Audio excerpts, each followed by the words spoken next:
NewsX has accessed the image of Dr. Shaheen, accused in the Faridabad terror module case, purchasing the Brezza car that was being searched for by police. In the picture, Shaheen and Dr. Muzammil can be seen. As per the investigation, the CNG vehicle was bought on the 25th of September through an all-cash transaction. Varsha Sahi is joining us for more on this story. Varsha, this picture has emerged of Dr. Shaheen. Talk us through this visual that has come in and the Brezza as well that can be seen in this photo.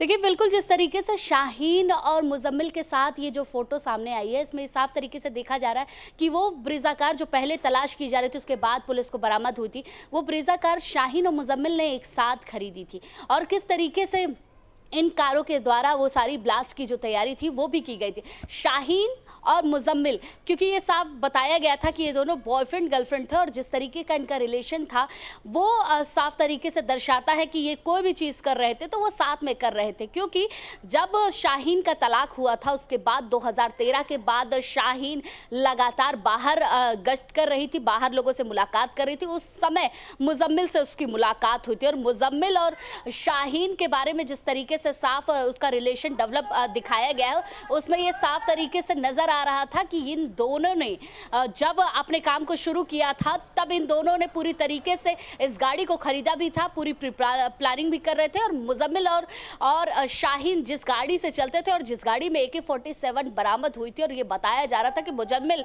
उस गाड़ी में बैठा हुआ रहता था, शाहीन भी रहती थी, उसमें AK-47 भी नजर आ रहे थे।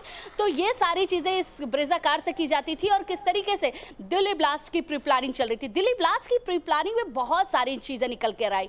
दिल्ली ब्लास्ट की प्री प्लानिंग में शाहीन के भाई परवेज का नाम, जिस तरीके से वो सारी प्लानिंग चल रही थी, उसके साथ साथ मुजम्मिल के साथ रिलेशन, और उसके साथ ही उत्तर प्रदेश के अलग अलग इलाकों से डॉक्टर का निकलना, मतलब जो टीम डी को लीड कर रहे थे वो शाहीन और मुजम्मिल ही थे। और पूरी तरीके से वो ब्लास्ट की प्री प्लानिंग की जा रही थी। चाहे दिल्ली ब्लास्ट थोड़ा अफरा तफरी में जरूर किया गया हो, लेकिन जब ये नेटवर्क खंगाला जा रहा है इंटेलिजेंस के द्वारा तो ये पता चल रहा है कि किस तरीके से प्री प्लानिंग चल रही थी, किस तरीके से ये अपनी प्लानिंग के तहत एक एक चीजें किया करते थे। और अभी भी जिस तरीके से इनसे पूछताछ हो रही है, इसमें एक एक चीज़ें खंगाली जा रही है, चाहे वो फ़ोन कॉल के डिटेल हो, चाहे इनके चैट बॉक्स हो, या फिर इनके अकाउंट के ट्रांजैक्शन हो। ये सारी चीज़ें खंगालने जाने के साथ साथ एक एक चीज़ें अब बाहर निकल कर आ रही है कि आखिर कैसी प्लानिंग चल रही थी, कैसी प्लानिंग जैश-ए-मोहम्मद की टीम लीड करने वाली, महिलाओं की टीम लीड करने वाली शाहीन कर रही थी।